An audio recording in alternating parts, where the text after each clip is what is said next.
Land, mine, wine, sand అన్నింటినీ దోచేశారు. ఇలాంటి చెత్త పనులు చేయడంలో మీతో నేను పోటీ పడాలని వైకాపా నేత జగన్ ఉద్దేశించి చంద్రబాబు ఘాటు వ్యాఖ్యలు చేశారు. ఎవరు దోచేశాడు?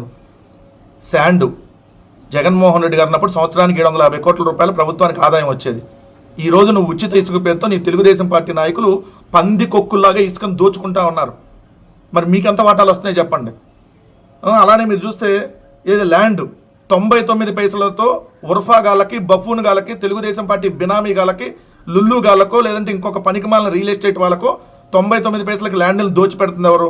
నిన్న గీతంకి 5,000 కోట్ల రూపాయల భూముల్ని, ప్రభుత్వ భూమిని వాళ్ళు ఆక్రమించేశారు కాబట్టి వాళ్ళకే రాసిచ్చారు. సిగ్గు లేదు మళ్ళీ మాట్లాడటానికి చంద్రబాబు నాయుడు గారు. ఎవడు ల్యాండ్లు దోచుకుంటుంది? శాండ్ దోచుకుంది ఎవరు? మీరు కాదా? మైన్స్, సిలికాన్ కానీ, క్వార్జ్ కానీ ఇలాంటి ఖనిజ సంపద అందరినీ దోచుకుంటా వైను మద్యం పేరుతో 99 రూపాయల ఏదైతే బ్రాండ్ల పేరుతో కొత్త బ్రాండ్లు తీసుకొని వచ్చి ప్రజల ప్రాణాలను నాశనం చేస్తూ ఓ పక్క కల్తీ మద్యాన్ని తయారు చేస్తూ మొలకల చెరువు, ఇబ్రహీంపట్నం బ్రాండ్లని ప్రజల్లోకి ఇచ్చి ప్రతి 3 బాటిల్కి ఒక కల్తీ బాటిల్ వైన్ షాపులకి, బెల్ట్ షాపులకి తరలిచ్చి ఈరోజు వేల కోట్ల రూపాయల కుంభకోణానికి పాల్పడుతుంది ఎవరు? మీరు చేసేటటువంటి ఏదైతే దుర్మార్గాలన్నింటినీ జగన్మోహన్ రెడ్డి గారి మీద నెట్టడం, జగన్ గారు చేసినటువంటి మంచినంతా మీరు క్రెడిట్ దొబ్బేయటం. జగన్ గారు చేసిన మంచిని మీరు క్రెడిట్ దొబ్బేస్తారు. మీరు చేసేటటువంటి చెత్త పనులని జగన్ గారి మీదకి నెట్టేస్తారు. 50 ఏళ్ళు వస్తున్నాయంట ఇది రాజకీయాల్లోకి వచ్చి ఇంకో 2 ఏళ్ళలో. ఈ 50 ఏళ్ళు కదా నీకు రాజకీయాల్లోకి వచ్చి 50 ఏళ్ళు అవుతుంది కదా. నీ 50 ఏళ్ళలో నువ్వు చేసిన ఒక మంచి కార్యక్రమం చెప్పు. ఒక్క మంచి కార్యక్రమం నేను చూస్తే గుర్తొచ్చేది చెప్పు. వెన్నుపోట్లు, మోసాలు, కుట్రలు, కుతంత్రాలు, దుర్మార్గమైనటువంటి మనస్తత్వం తప్ప ప్రజలకు ఒక్క మేలు చేసావా? 50 ఏళ్ళు అయిందంట రాజకీయాల్లోకి వచ్చి. దావోస్ వెళ్ళి రాష్ట్రానికి పరిశ్రమలు తీసుకొని వస్తున్నా. ఏ పరిశ్రమ తెచ్చావు? 15 సార్లు పోయావు దావోస్ మ్యాన్. నువ్వు ఏం తెచ్చావు? 18 నెలల్లో అంట 20 లక్షల కోట్లు పెట్టుబడులు వచ్చేసినాయి అంట. నమ్మండి, ఎందుకంటే చంద్రబాబు నాయుడు గారు రుద్దుతూ ఉంటారు. ఒక్కటంటే ఒకటి తీసుకొచ్చింది లేదు. ఎక్కువ సంతానం ఉంటేనే ఎన్నికల్లో పోటీ, ఇది ఒకరికంటే ఎక్కువ ఉంటేనే స్థానిక సంస్థల ఎన్నికల్లో పోటీ చేయిస్తారంట. ముందు మరి మీ ఇంటి దగ్గర సాంప్రదాయం శ్రీకారం చుట్టండి. ఈ జనాలు పెంచే పరిస్థితి లేకపోతే ఓ పక్క తినడానికి తిండి లేదు, చదువుకోవడానికి సరైనటువంటిది వసతులు ఇవ్వట్లేదు. మీరు వైద్యాన్ని తీసుకెళ్లి పీపీపీ అని ప్రైవేట్ వాళ్ళకి ఇస్తున్నారు. ఉచిత విద్య ఎత్తుకుపోయింది, ఉచిత వైద్యం ఎత్తుకుపోయింది, ఆరోగ్యశ్రీ ఎత్తుకుపోయింది. పిల్లల్ని కనాలంట ఒక్కొక్కళ్ళు 3-4. మైండ్ ఏమన్నా పోయి మాట్లాడుతున్నావా? పిచ్చి ఏమైనా ఎక్కి మాట్లాడుతున్నావా?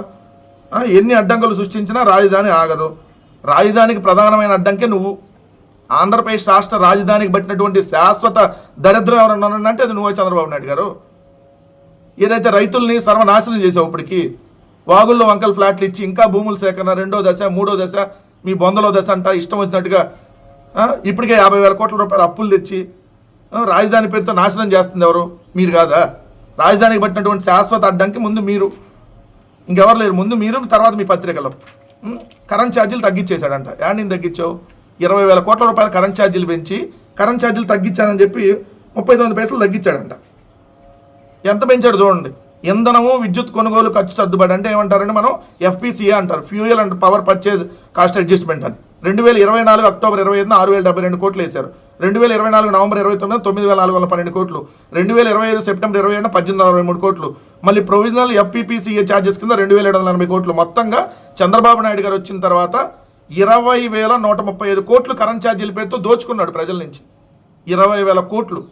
20 నెలలు కూడా కాల వీళ్ళు అధికారంలోకి వచ్చి మళ్ళీ కరెంట్ ఛార్జీలు తగ్గించా అని చెప్పి అబద్ధాలు చెబుతా నిరంతరం ఇదే ప్రచారం.